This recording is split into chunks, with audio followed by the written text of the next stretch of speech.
सुखिया सब संसार है, खावे और सोवे। दुखिया दास कबीर है, जागे और रोवे।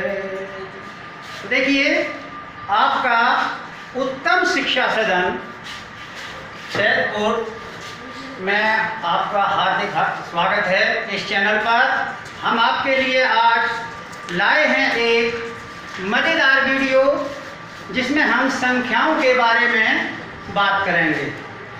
वैसे तो आपका कोर्स हो ही चुका है, लेकिन हम फिर से रिवीजन करा रहे हैं संख्या। और संख्या में भी हम सबसे पहले शुरू करेंगे प्राकृतिक संख्या से, नेचुरल नंबर से। नेचुरल नंबर क्या होता है? What is natural number? देखिए, हम एक एक करके आपको बताते चलेंगे व्हाट इज नेचुरल नंबर। तो क्या होता है नेचुरल नंबर? नेचुरल नंबर आप बोलते हैं 1 2 3 4 5 6 7 8 9 एंड सो ऑन। तो हम कह सकते हैं कि वे सभी संख्याएं जो किसी वस्तु की गणना कर सकती हैं, उसको हम प्राकृतिक संख्याएं कहते हैं। ये संख्याएं 1 से शुरू होती हैं और समाप्त कहीं पर नहीं होती। कहीं तक भी चले जाइए, अनंत तक। ठीक है, अनंत तक चले जाइए आप। तो प्राकृतिक संख्याओं को हम कह सकते हैं कि वे सभी संख्याएं जो किसी वस्तु को गिनने में सहायक होती हैं, उनको हम प्राकृतिक संख्या कहते हैं। और जो 1 से शुरू होती हैं और समाप्त कहीं नहीं होती। कितने बड़े चले जाइए, तो इसकी प्राकृतिक संख्या सबसे छोटी जो होती है वो होती है 1, और बड़ी कोई नहीं होती। तो ये आप समझ गए प्राकृतिक संख्या।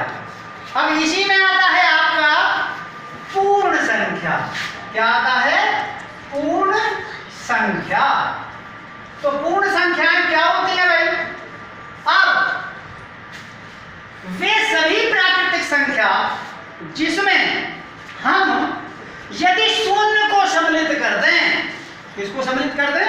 शून्य को, तो वो पूर्ण संख्याएं कहलाती हैं। अब ये 0 शामिल कर लिया हमने, तो पूर्ण संख्या शुरू हो गई 0 1 2 3 4 5 6 7 8 एंड सो ऑन लास्ट तक।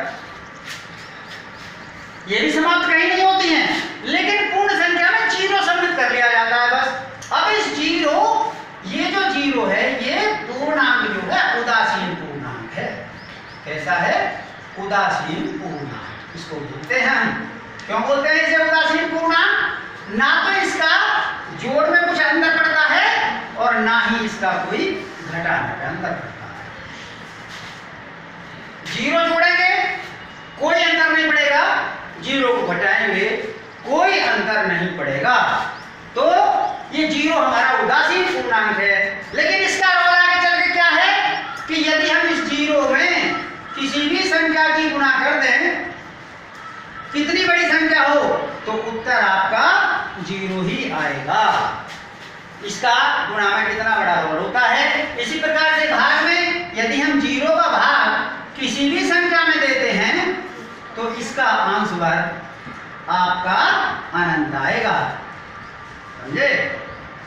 और यदि 0 में भाग देते हैं किसी भी संख्या का, तो उत्तर 0 आता है। तो ये मैंने 0 के बारे में अभी आपको बता दिया। यदि हम प्राकृतिक संख्याओं में 0 शामिल कर लेते हैं, तो वे हमारी पूर्ण संख्याएं कहलाती हैं और उनके गिनती शुरू हो जाते हैं 0 1 2 3 4 से। लेकिन 0 से गिनती कभी शुरू नहीं होती, क्योंकि हम कभी भी नहीं गिनते हैं। ऐसे गिनते हैं 1 2 3 4, 0 से थोड़ी गिनते हैं। तो ये 0 हमारा उदासीन पूर्णांक है। ना इसका जोड़ पर कोई असर पड़ता है, ना ही घटाने पर। लेकिन गुणा में ये किसी भी संख्या को 0 कर देता है, अपने जैसा बना लेता है। और भाग में 2 शर्त होती हैं। यदि हम 0 का भाग देते देते हैं तो हमारा आंसर जो इन्फिनिटिव अनंत आता है। और यदि हम 0 में भाग किसी का देते हैं तो उसका उत्तर 0 आता है। ये बात आपको ध्यान रखने की होगी। तो ये आपकी पूर्ण संख्या हो गई, पूर्णांक के बारे में हमने बता दिया। अब इसके बाद में अब देखिए, जब ये संख्या आ जाती है तो कौन सी संख्या धनात्मक होती है और कौन सी ऋणात्मक होती है। क्योंकि मैं आज आपको एक एक चीज करके बता रहा हूं, इसी में क्या धनात्मक संख्या है। आप चकित हो जाते हैं कुछ, तो धनात्मक संख्या किसको कहते हैं? धनात्मक संख्या देखिए, हम 4, 5, 7, 9 ये सब धनात्मक संख्या है, क्योंकि इनके पहले धन का चिन्ह जब नहीं लगा हुआ था। यदि हम +4 लिख दें तब भी वही बात है, +5, +7, +9 ये आपकी धनात्मक संख्या है। ऋणात्मक संख्या कौन सी होती है? उसके पहले ऋणात्मक चिन्ह आ जाएगा, -4, -5, -7, -9, -10 कुछ भी।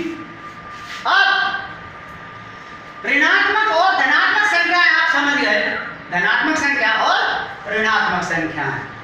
अब ये कैसे पता करते हैं धनात्मक ऋणात्मक का? देखिए, ये मैंने आपको एक वैसे छोटी सी पहचान बता दी, और मैं आपको एक बात बता देता हूं इसमें कि मान लिया ये कोई रेखा है, इसके बीच में आप 0 ले दीजिए, तो इस 0 की जो इधर संख्या आएंगी वो प्लस में आएंगी। आपकी 1, 2, 3, 4, 5 ये प्लस में होती चली जाएंगी। और बाएं हाथ की तरफ जब चलेंगे तो वहां पर ये संख्याएं माइनस होंगी, -1, -2, -3, -4। इस प्रकार से आपके सीधे हाथ की तरफ धनात्मक संख्या होती है 0 से, और बाएं हाथ की तरफ ऋणात्मक होती हैं।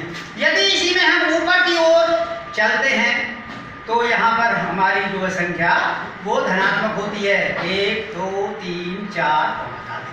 और नीचे चलेंगे तो ये ऋणात्मक होती है। इस बात को भी आप ध्यान रख लीजिए, -1, -2, -3, -4, -5।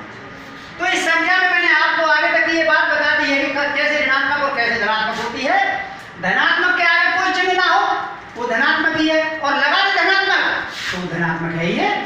अब माइनस के लिए आपको देखना पड़ेगा कि उसके आगे चिन्ह आएगा तो उसको हम ऋणात्मक संख्याएं कहते हैं। तो ये हो गई धनात्मक संख्या और ऋणात्मक संख्याएं। अब इसके बाद धनात्मक ऋणात्मक संख्या जब हो गई तो यहीं से चलती हैं आपकी सम संख्याएं और विषम संख्याएं। अब सम संख्या कौन सी होती है और विषम संख्या कौन सी होती है? अब देखिए, बड़ा सादा वो है, सम संख्या उसको कहते हैं जो संख्याएं 2 से कट जाती हैं, उनको हम सम संख्या कहते हैं। 2, 4, 6, 8, 10, 12 कहीं भी 6 के ये सब संख्याएं 2 से कट जाती हैं, इनको हम सम संख्या कहते हैं। और विषम संख्या किसको कहते हैं? जो संख्याएं 2 से नहीं कटती हैं, 1, 2, 3, 4 सॉरी ये 1 ये कर ले दिया, 1, 3, 5, 7, 9, 11, 13, 8। इस प्रकार से ये विषम संख्या होती हैं जो 2 से नहीं कटती हैं। अब वो कह सकता है कि सबसे छोटी सम संख्या क्या है? 2 है। और सबसे छोटी विषम संख्या 1 है। अब ये देखिए, इसमें 2 से कोई संख्या नहीं कटेगी, इसमें 2 से कोई संख्या नहीं कटेगी। तो यहाँ पर हम छोटी संख्या और बड़ी संख्या देख लेंगे। सम संख्या जो 2 से कटे, विषम संख्या जो 2 से ना कटे, उनको कहते हैं विषम संख्या। जो 2 से नहीं कटेंगी ये कहीं तक भी चले जाइए। तो अब आपको सम और विषम संख्या समझ में आ गई। अब सम और विषम संख्या समझ में आ गई, आपके धनात्मक ऋणात्मक संख्याएं समझ में आ गई। अब पूर्णांक संख्या भी हमने बता दी और प्राकृतिक संख्या भी बता दी। अब इसके पश्चात आपकी कौन सी संख्याएं चलती हैं?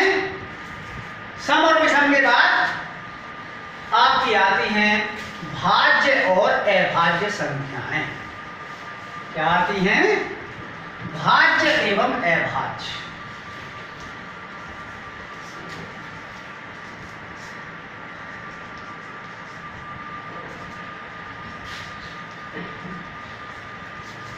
अब भाज्य अभाज्य क्या होती हैं? देखिए, भाज्य संख्याएं, इसके गुणनखंड 2 भी हो सकते हैं, 3 भी हो सकते हैं, 4 भी हो सकते हैं।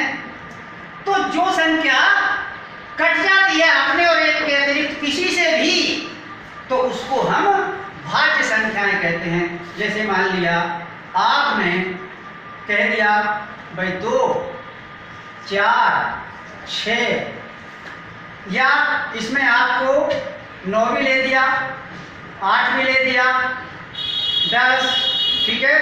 ये आपकी सब भाज्य संख्या हैं। भाज्य संख्या से मतलब है एक तो ये 1 से कट जाएगा और 2 से कट जाएगा, ठीक है।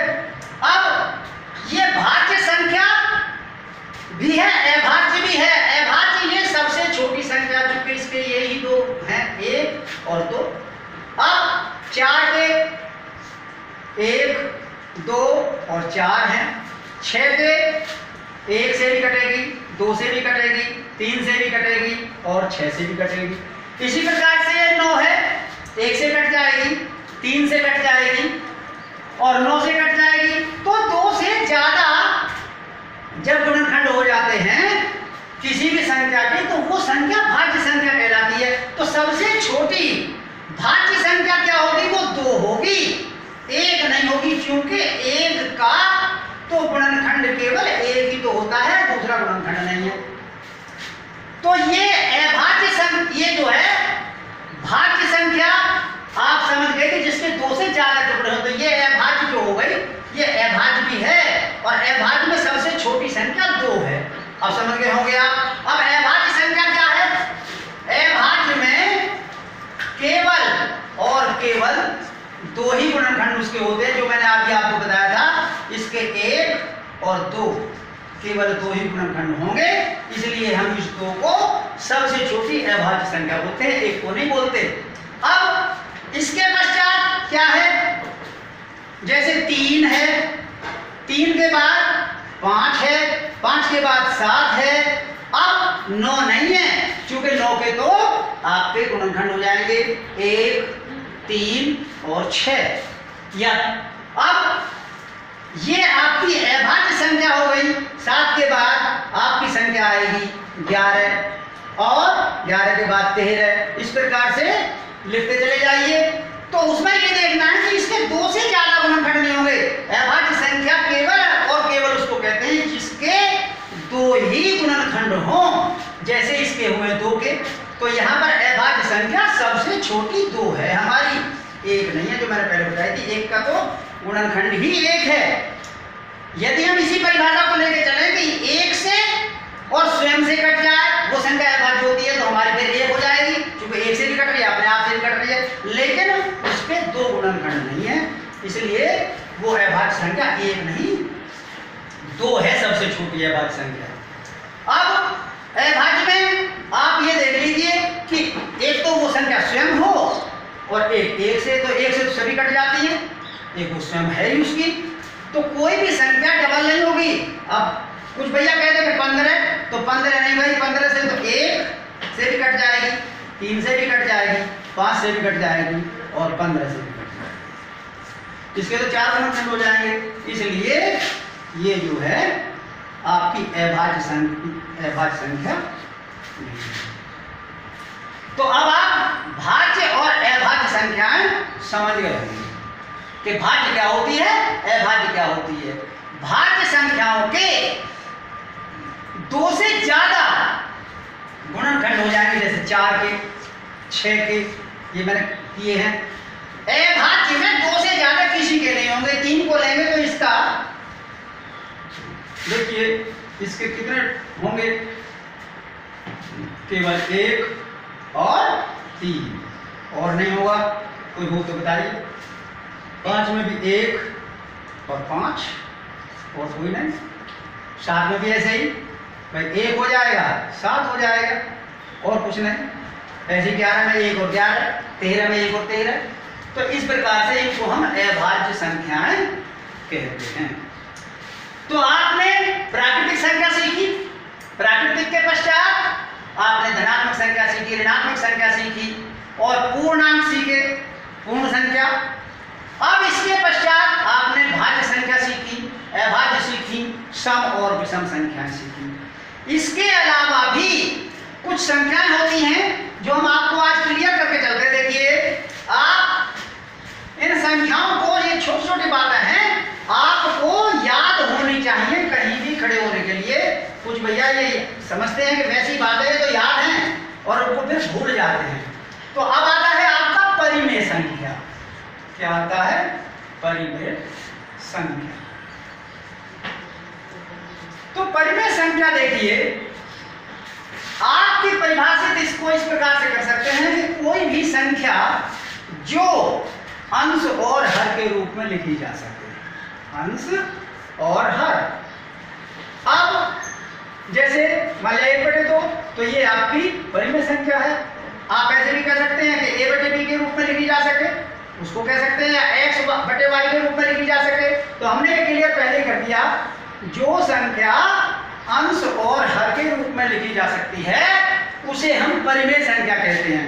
इसमें एक डाउट आ जाता है कि जी पाई को बताइए, पाई सम है, ये पाई सॉरी परिमेय है या अपरिमेय? तो पाई एक अकेली संख्या जिसका मान 22/7 बताया है गणितज्ञों ने, ये अकेली ही एक अपरिमेय संख्या है। चूंकि इसमें भाग देते देते समाप्त तो होती नहीं है और इसके पश्चात वही अंक फिर से आने शुरू हो जाते हैं, तो ये केवल और केवल एक 22/7 अपरिमेय संख्या है जो अंश हर के रूप में लिखी हुई है। बाकी परिभाषा आपकी जो अंश हर के रूप में लिखी जा सके वो परिमेय संख्या होती है। कोई भी संख्या ले लीजिए आप, वो परिमेय संख्या आप पहचान लेंगे। पाई को मैंने बता दिया क्यों है पाई अपरिमेय संख्या, चूंकि ये कुछ समय पश्चात वही अंक दोहर के आने शुरू हो जाते हैं और वो समाप्त नहीं होते। ठीक है, अपरिमेय संख्या। अब अपरिमेय संख्या आप देखिए थोड़ा सा क्लियर कर किए देते हैं। परिभाषा के अनुसार जो संख्या अंश और हर के रूप में नहीं लिखी जा सकती, मैं इसको थोड़ा सा और भी बढ़ा देता हूं आगे। ऐसी भी संख्याएं अपरिमेय होती हैं जिनका पूर्ण वर्गमूल नहीं लिया जा सकता, उनको भी अपरिमेय संख्या कहते हैं। आपके कोर्स में ये परिमेय संख्या है, तो परिमेय संख्या के बारे में चर्चा करते हैं। आप कहते हैं कि ये अपरिमेय क्या होती है, तो मैंने अपरिमेय भी आपको थोड़ा सा नॉलेज में डाल दिया है, अपरिमेय संख्या क्या होती है। अब इसी के आगे थोड़ा सा चलते हैं किस पर? पूर्ण वर्ग संख्या पर। अब पूर्ण वर्ग संख्या क्या होती है? देखिए आपकी संख्या से संबंधित आज कोई भी ऐसी चीज नहीं रहनी चाहिए जिससे आप ये कहें कि जी ये संख्या भूल गए। तो पूर्ण वर्ग संख्याएं क्या होती है? पूर्ण वर्ग संख्या। अब देखिए शायद 4 खत्म हो गए। तो पूर्ण वर्ग संख्याएं, आप किसी भी संख्या का वर्ग करिएगा, मान लिया 2 का करते हैं तो 4 आएगा, 3 का करते हैं तो 9 आएगा, 4 का करते हैं 16 आ जाएगा, 5 का करते हैं 25 आ जाएगा, 6 का करते हैं तो 36 आ जाएगा। तो अब देखिए पूर्ण वर्ग संख्याएं हैं कौन सी? ये पूर्ण वर्ग संख्याएं सब, चूंकि इनका वर्ग होकर के ये संख्याएं आई हैं, ये पूर्ण वर्ग संख्याएं हैं। तो यानी कि जिन संख्याओं का हम वर्गमूल ले सकते हैं उनको हम पूर्ण वर्ग संख्याएं कहते हैं। अब आप कहें कि 2, तो 2 हमारी पूर्ण वर्ग संख्या कैसे हो जाएगी? 2 का वर्गमूल कहां लिया जा रहा है? 4 का वर्गमूल ले सकते हैं, 2 आ जाएगा। इसी प्रकार से 9 हमारी पूर्ण वर्ग संख्या है, लेकिन यदि हम 3 की कह दें तो 3 हमारी पूर्ण वर्ग संख्या नहीं है। आप कहेंगे कि 4 पूर्ण वर्ग नहीं है क्या? 4 पूर्ण वर्ग संख्या 4 का वर्गमूल हो जाएगा 2। तो इसलिए 4 हमारी पूर्ण वर्ग संख्या है। तो इसको हम लेके चलते हैं आपके लिए कि एक परिभाषा रख लीजिए सीधी सी कि जिन संख्याओं का वर्गमूल लिया जा सके उसी को हम पूर्ण वर्ग संख्या कहते हैं। अब जिस संख्या का वर्ग कर देते हैं वही पूर्ण वर्ग संख्या हो जाती है। तो ये आपको पूर्ण वर्ग संख्याएं भी आ गई हैं समझ में। अब पूर्ण घनमूल संख्या किसे कहते हैं? पूर्ण घन संख्या किसे कहते हैं? घनमूल नहीं, घन पूर्ण घन संख्याएं। तो देखिए पूर्ण घन संख्याएं क्या होती हैं? इसमें वर्ग कर दिया, उसमें घन कर दीजिए।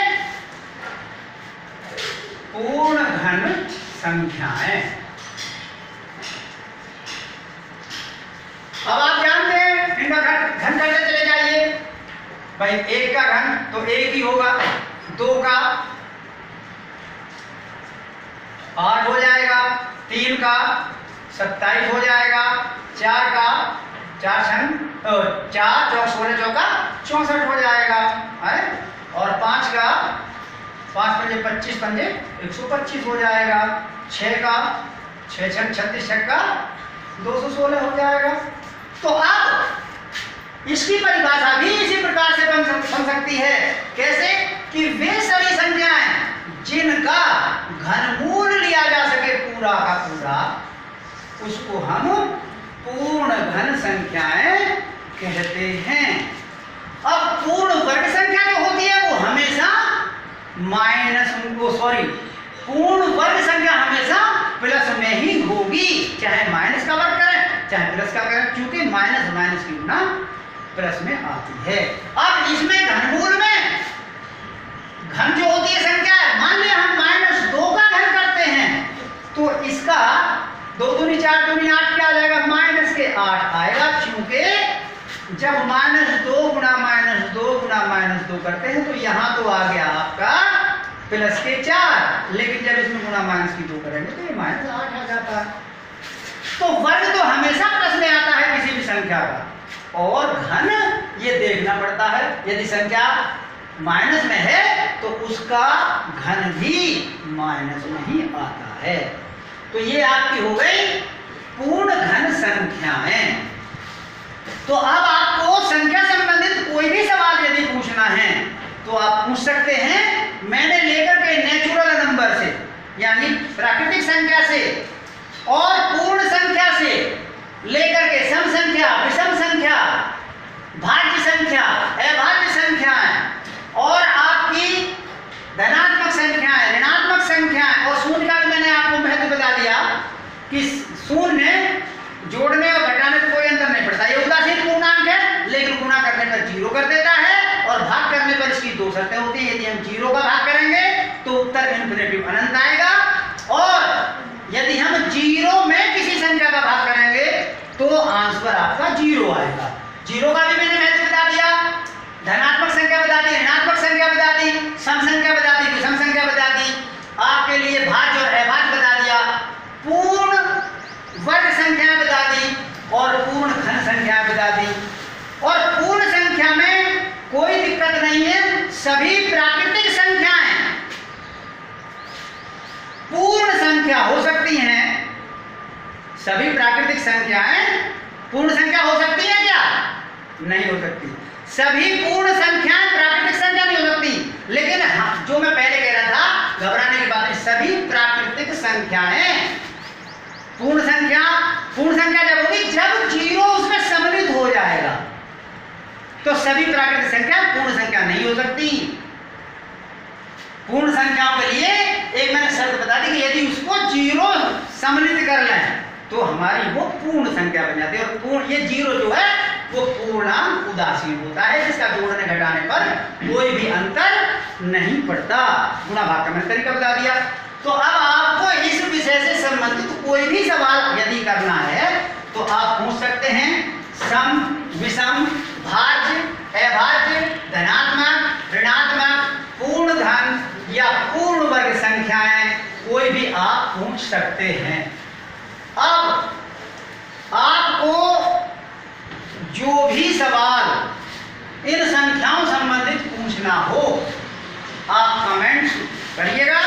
उस कमेंट्स में आपकी वो समस्या का समाधान कर दिया जाएगा। यदि आपको ये वीडियो अच्छी लगी हो तो इसको अपने दोस्तों में ज़्यादा से ज़्यादा शेयर कर दीजिए, लाइक कर दीजिए, और जो भी कमी है उसमें कमेंट्स बॉक्स में लिख करके आप ज़रूर हमें भेजें कि ये वीडियो आपको कैसी लगी, क्या कमी है, वो हम आपकी कमी दूसरे उसमें दूर कर देंगे। इसी के साथ अब अगले पीरियड का टाइम हो रहा है, मास्टर जी खड़े हुए हैं। जय हिंद, जय भारत, फिर मिलेंगे आपसे कल।